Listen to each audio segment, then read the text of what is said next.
Bismillahirrahmanirrahim. Assalamualaikum warahmatullahi wabarakatuh. Alhamdulillahirrabbilalamin. Wabihi nasta'in. Wa ala umuri dunya waddin. Wassalatu wassalamu ala ashrafil anbiya'i wal mursalin. Amma ba'du. Rabbi syrah li sadri wa yassir li amri wahlul 'uqdatam min lisani yafqahu qawli. Anak-anakku yang dirahmati oleh Allah, alhamdulillah hari ini kita memasuki puasa di hari yang ke-11. Bagaimana puasanya? Masih lancar? Alhamdulillah, insya Allah Ramadan tahun ini bisa memberikan kita dampak yang positif, yang lebih bermanfaat daripada Ramadan yang sebelum-sebelumnya. Baiklah anak-anakku sekalian, pagi ini Miss akan memberikan tausiah Ramadan di hari yang ke-11 ini, melanjutkan dari tausiah di minggu yang kemarin. Masih ingat minggu kemarin Miss memberikan tausiah tafsir surah Al-Baqarah ayat berapa anak-anak? Ayo, ayat 183 yang bertemakan puasa menggapai takwa. Insya Allah hari ini kita akan lanjutkan pembahasannya di surat Al-Baqarah, yakni di ayat 184.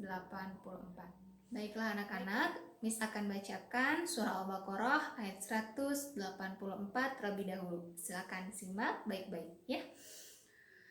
A'udzu billahi minasy syaithanir rajim. Bismillahirrahmanirrahim. Ayyaman ma'dudat, faman kana minkum maridan aw ala safarin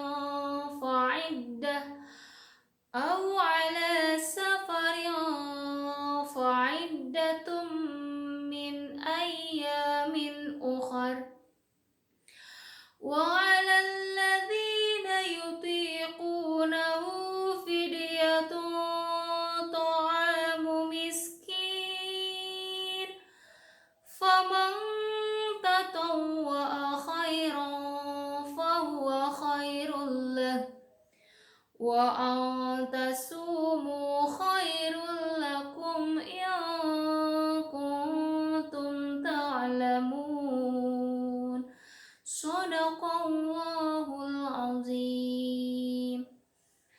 Anak-anakku yang dirahmati oleh Allah, ayat yang Miss bacakan barusan memiliki tafsir yang masih berhubungan dan berkesinambungan dengan ayat yang sebelumnya yang kita bahas di minggu kemarin, yaitu tentang kewajiban melaksanakan puasa pada bulan Ramadan bagi orang-orang muslim dan orang-orang yang beriman.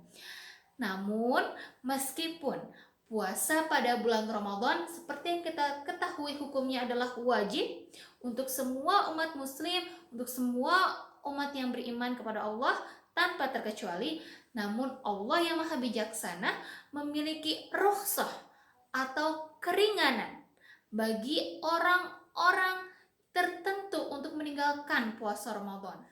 Nah, siapa saja orang-orang yang mendapatkan keringanan untuk meninggalkan puasa bulan Ramadan? Tadi di ayat yang Miss bacakan sebenarnya sudah ada jelas ya. Faman kana minkum marda, barang siapa di antara kalian jika ada yang sakit, aw ala safarin, atau sedang pergi ke suatu tempat, atau musafir ya, dalam fis safar.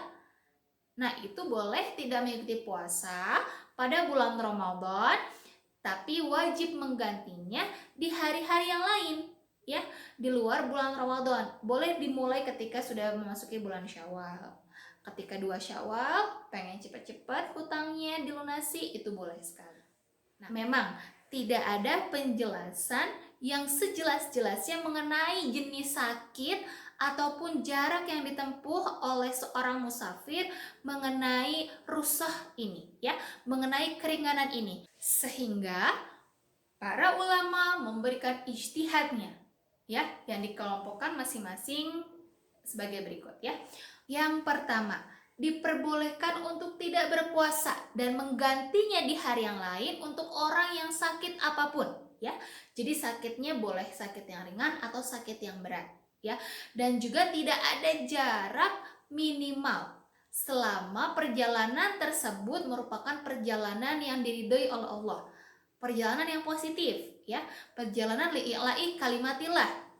Jadi, anak-anakku misalnya nih di antara kalian ada yang mau ngabuburit nih, ngabuburitnya olahraga, rumahnya di Kota Baru, olahraga di Kota Bandung. Miss, aku musafir ke Kota Bandung, boleh nggak meninggalkan puasa? Tidak boleh, nak, ya. Karena apa? Kan eman-eman ngabuburit kan sore. Nggak mungkin kan kita ngabuburit dari pagi atau dari siang, seperti itu, ya. Maka yang diperbolehkan mungkin seperti jalan dakwah, ya, berdakwah, atau kita ingin menolong saudara-saudara kita yang sedang tertimpa musibah, yang ada di Sukabumi, yang ada di NTT, Bogor, dan lain sebagainya.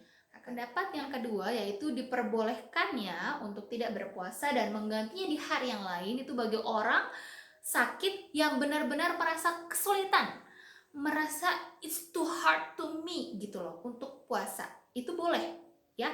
Itu boleh.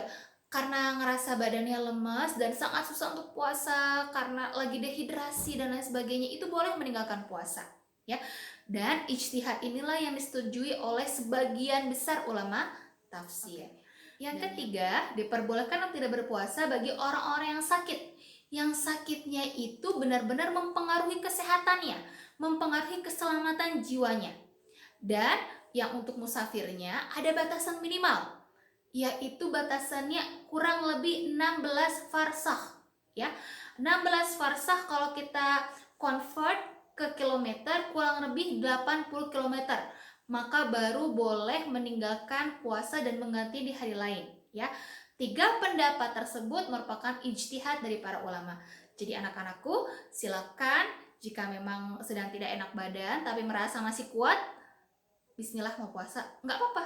Tapi kalau misalkan emang tidak kuat dan tidak yakin untuk kesehatannya, boleh meninggalkan puasa. Tapi jangan lupa untuk menggantinya di hari-hari yang lainnya.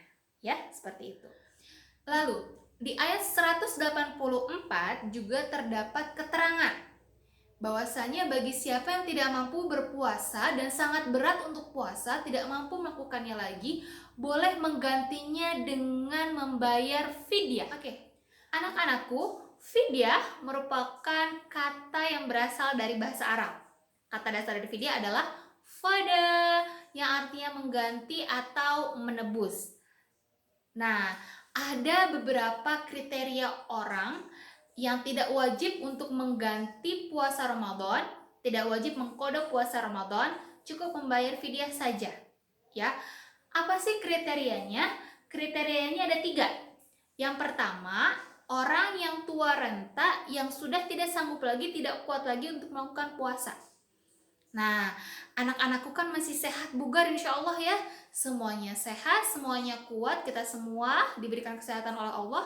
Maka ketika kita punya hutang puasa dengan alasan yang syar'i, maka kita wajib menggantinya di hari yang lain.